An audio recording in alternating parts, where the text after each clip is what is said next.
If you could live green, would you? I'm Nick Fedorov, host of Things Green, where we introduce nuggets of green lifestyle from gardening, upcycling, answering your questions, sustainability, even discussing environmental issues. You can become more confident in making the right decisions for you and your family. So come along as we are Things Green.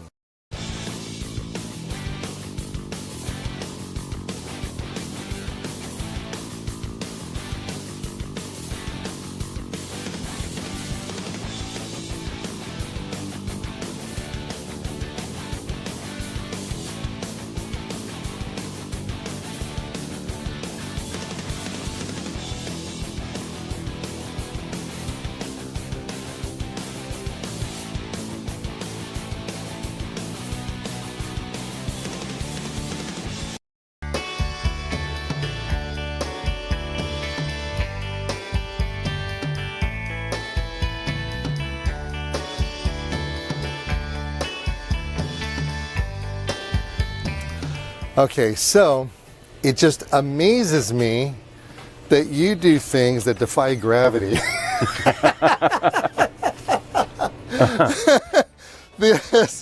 These are citrus trees. These are full-grown standard citrus trees. None of these are dwarfs, and you treat them like they're espaliers. Mm-hmm. What's the method behind that madness? Well, we have a small space. And it's actually light challenged as well, as you can see with my workshop here. Yeah. So I'm getting maybe 3 or 4 hours of sunlight and some warmth through here every day. So I don't have a lot of space. I don't have a lot of sunny areas because of all the trees. So I had to make room for these amazing guys. And that's, espaliering is the only way. So I keep cutting off the branches that fall out this way. I keep tying them up against the trellis lines. I saw one time when I was in Holland, I saw a pear tree that was, that's why I mentioned that. That's what you're looking at, by the way, is pear trees right now. And they were fruiting pear trees, and the trunks on them were like, maybe 10 feet tall, 8 feet tall at least. And then they had them espaliate on these just flat-looking devices, metal, and it was just like, wow, you could do that to a tree. So you're doing all those things. Of course, this is encroaching in from the neighbors. Yeah. They got to be careful about that. That's the star jasmine. Yeah. But here we're coming into a tunnel, and we have a tunnel of citrus. And what fascinates me about these plants right here in particular is that they're not young plants. No. How old are they? These lemon trees and gardenias are 60 years old. Wow. Yeah. Almost as old as me. Yeah. You must have been a baby when you planted them. Yeah. I was not born when these were planted, actually.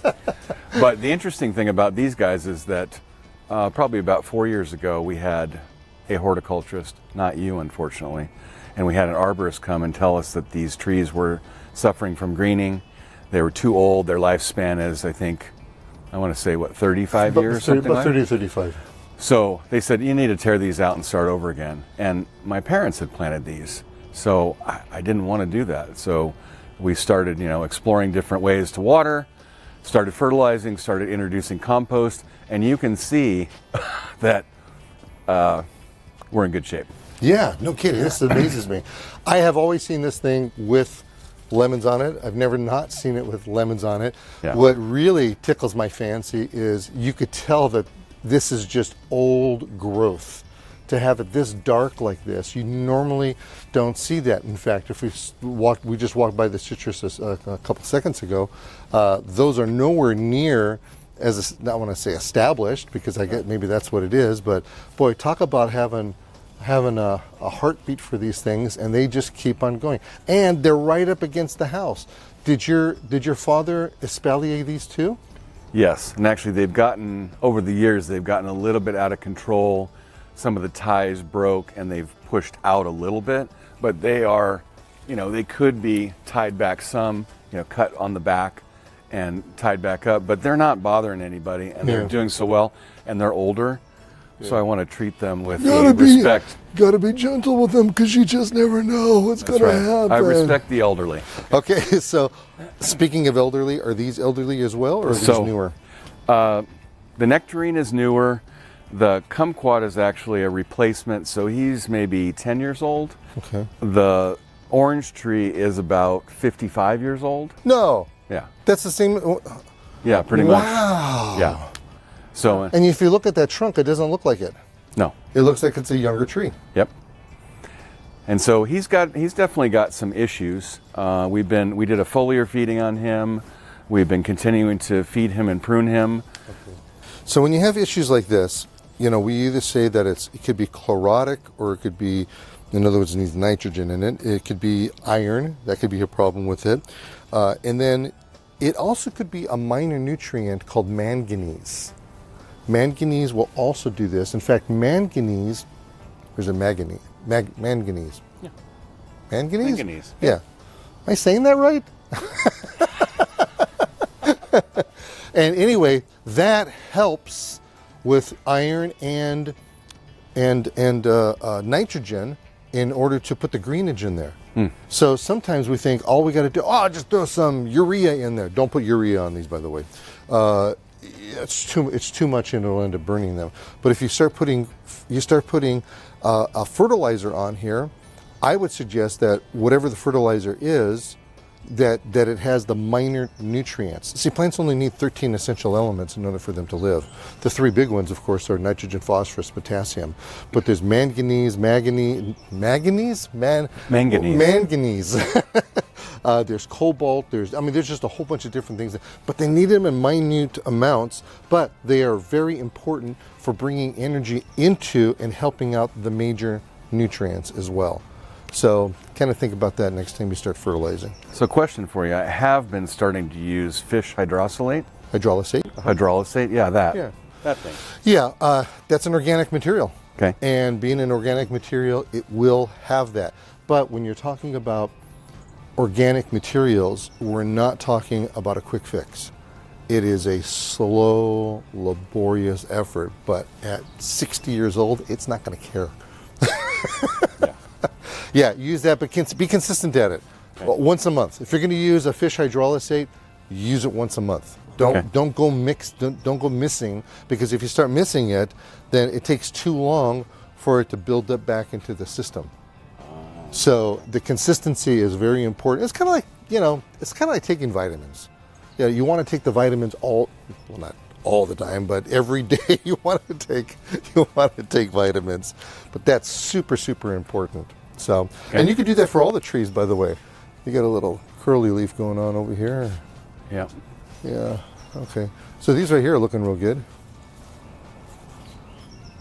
Super, super nice. I like that. Nectarines.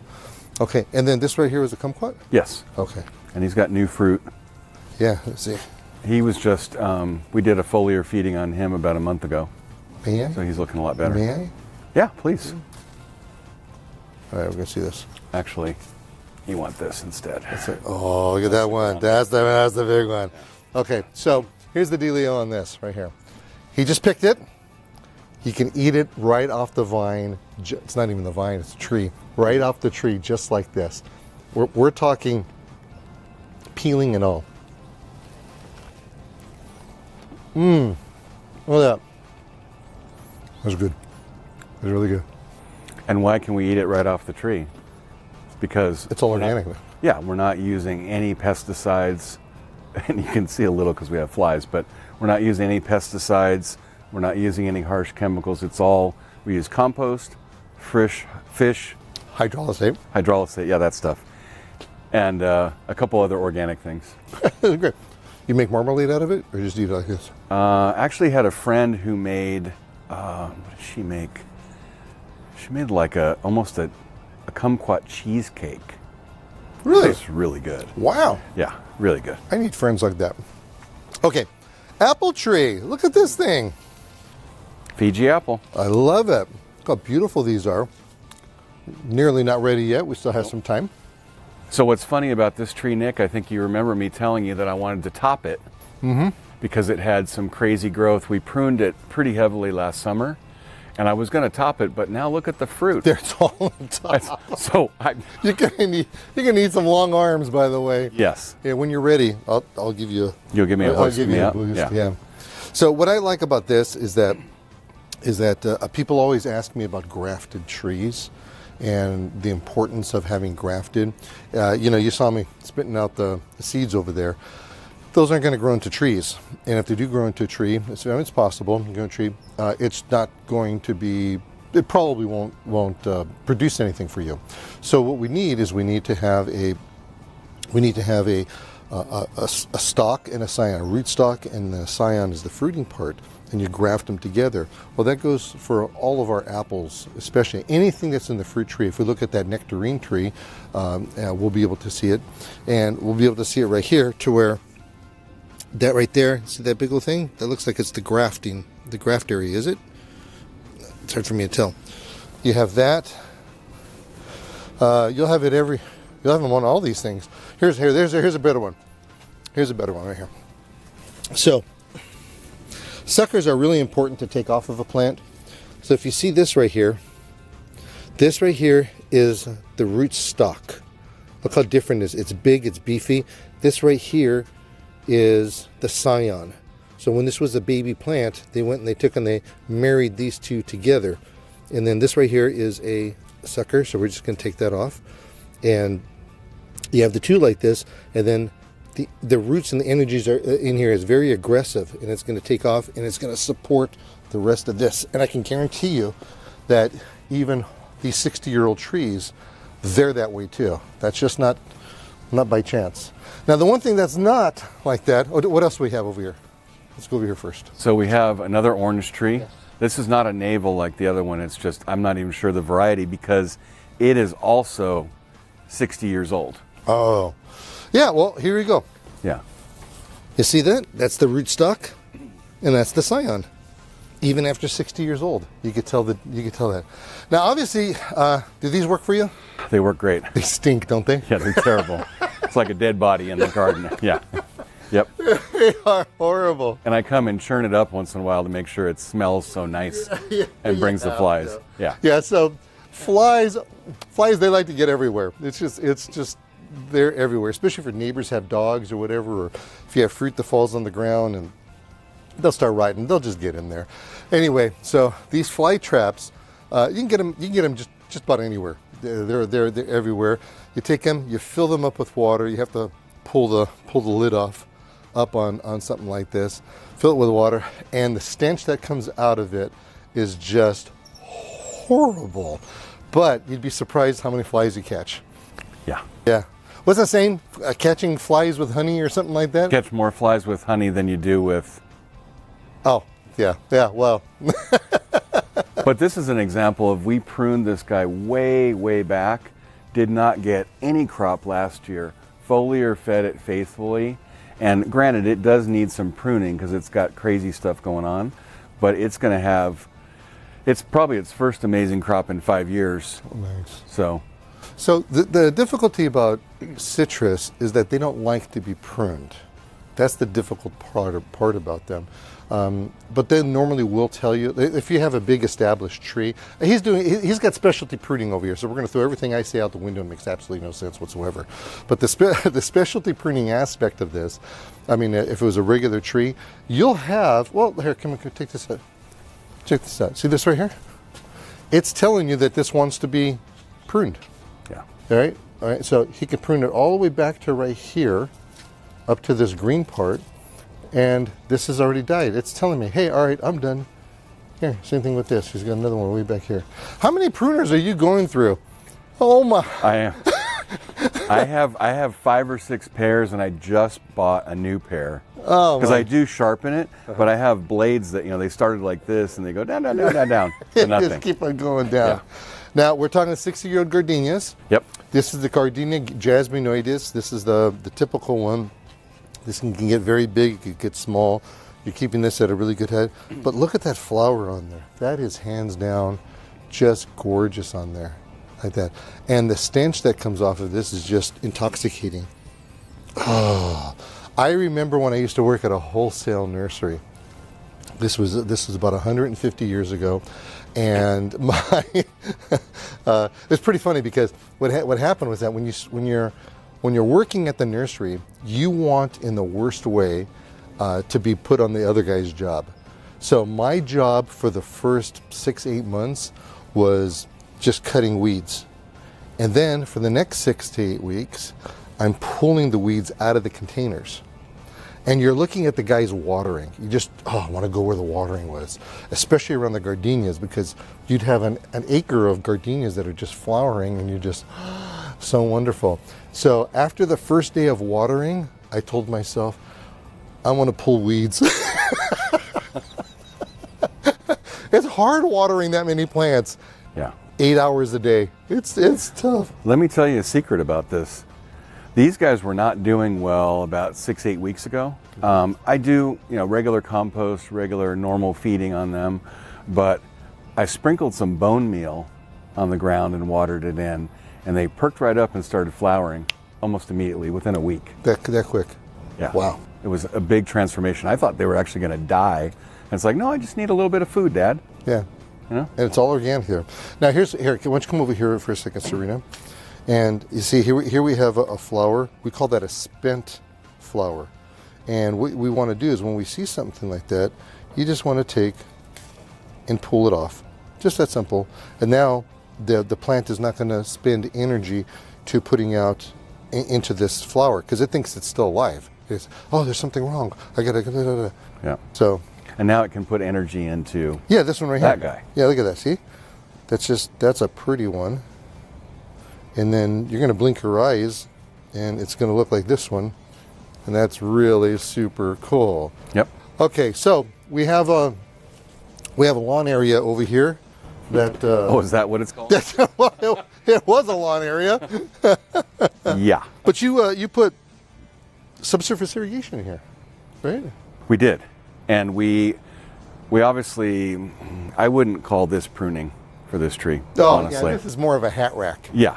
And actually, did you know especially for cities, in some cities it's against the law to do this? Hat racking would probably be a little bit more. No, this is hat racking. Who am I kidding? But all the grass died, is the true story. Because of all the grass tree. died because of the shade. Yeah. And so we put a layer of compost. We put some humic acid in here, and cut the trees. So do you think the compost is one of the reasons why you're getting so much? Man, this stuff stinks. That one didn't smell as bad, but this one right here, look at all the flies in there. Yeah. It's crazy. Well, and I'll tell you, the compost is really good because my raccoon and possum friends come by here and go dig for the worms. Ah, nice. Yeah. I like that. Okay, watch your step here. Yes, sir. But this right here, I remember a place where you could put your lounge chair over there and never see any sun. But you do have some pretty, you've got a pretty interesting story about this tree and how it was being affected by that tree. Yes. Let's settle that. So the challenge with these trees is they are so mature and so overgrown that the oak tree on the east side and the Cupania / carrot wood on the west side were growing so large that this oak tree could not grow. So you can see that his branches are very spindly, they don't have a lot of growth, and you can see he's got more green on the top. We just pruned this, so he looks a lot better. But he was choked out, and choked out by the pine and that other oak tree. So that's the problem with not maintaining your pruning and trimming, is that somebody's going to get affected by it, and it happens to be this guy. He's okay, but... Okay, and I understand you've never pruned that one before. That's correct. That's a huge tree. For someone to get in there, they couldn't get a bucket back here. They actually climbed the trees. Oh, yeah. They climbed the trees. They suspended themselves off ropes. Yeah. Man, oh, man. So the crazy story about that one, Nick, is when I was a kid, 59 years ago or so, that tree wasn't even there. Oh. I mean, it was, I'm sure, but it wasn't like that. Because remember, the yard stopped right here. Oh, okay. So, and it was all overgrown. So he was obviously there somewhere. Yeah. All these guys were, but they weren't when we extended the deck, we built everything around the trees and then encouraged them to grow and create shade and create a whole new environment for it. Because he's got a hillside down there, and it's just going down. Yeah. It's just going down. Okay, so you sent me a video. I want to see the pumpkin. Yeah. Well, the pumpkin got picked. The pumpkin got picked. But he got red. The tomato is what it was. Yeah. He sends me a little video, and then he says, "Look at this thing! It's the size of a pumpkin." Yeah, but you've got other ones here that are about the same size. So these are beefsteak tomatoes. Aren't they heirloom tomatoes? They're heirlooms. Okay. Beefsteak could be heirloom. But you do have some burning over here. I was trying to pick Yeah. that up for that. So I don't know if you could see this or not. But this right here is sunburn on your tomatoes. So you wouldn't think that a tomato would need the sun. But I mean, these leaves are actually very soft. They're not overly huge, and there's a lot of them, but there's not so much to where you would think that it would provide the protection that it has, but it needs the protection. And that's the mistake I made last weekend as I came in here and pruned because it was getting out of control. And I exposed this larger, more mature fruit thinking it was okay. And it burned it burned this guy. You know, he's gotten burned, that guy. So that guy. So, I mean, I know that we've talked about pruning tomato plants and our affinity for letting things just grow. Yeah. And this is actually a good case for it. You do need to, you can see that I tried to stake it up and I didn't stay up with it. I didn't add a larger cage so that I could encourage it. So you've got weird growth that's coming down and turning around, choking out the berry plants. So I tried to cut it back for the sake of the other part of the family in here. Well, sometimes sacrifices have to be made, don't they? Yes, sir. Okay, so this is one that you've been babying too. Yeah. This is a decorative guava. Yeah. How come you didn't put a fruiting one in?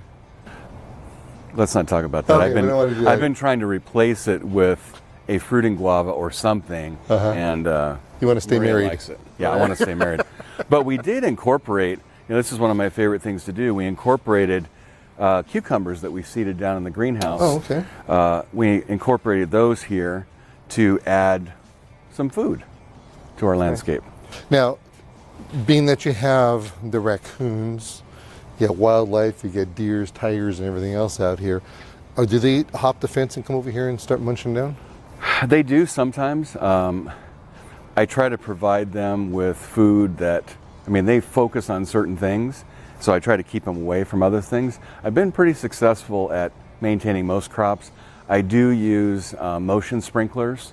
You can see here, I have a motion sprinkler here to protect the cucumbers. So if somebody walks over here at night, you know, a raccoon or a possum or whatever, it's going to spray them and chase them away. Nice. I have a spray. I think I teased you with it once before. Yes. I got to bring it. It's a spray, Yeah. and it works off of pretty interesting stuff. It works off of fear factors, where you spray the stuff. It's stinky for you and I for the first 6 hours. Then after it goes away, and it's only, it just smells like garlic and putrid eggs, and but it goes away, and boy, it's effective on deer and small critter and all that. So we have some nice raised gardens over here as well, and look at this. I bet this is going in Maria's cooking quite a bit. Yeah, nice basil.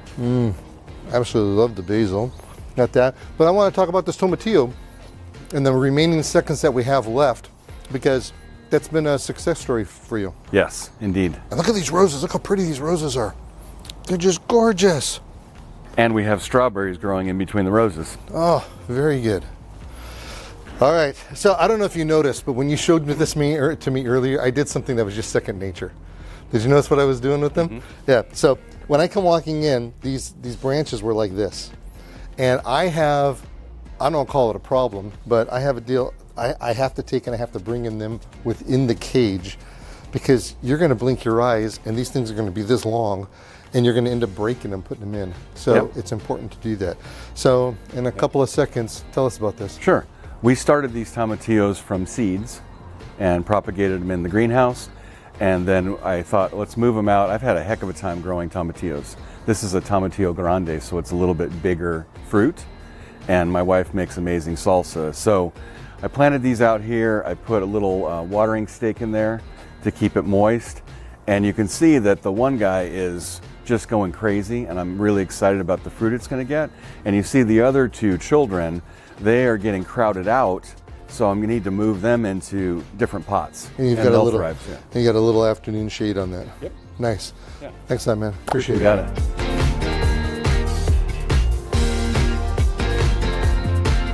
Thanks for joining me on another excursion of Things Green. Our goal is to educate, inform, and entertain so you can become exposed to a green lifestyle inside and outside of the home and community, all on your terms. Join me next time right here as we help you with Things Green.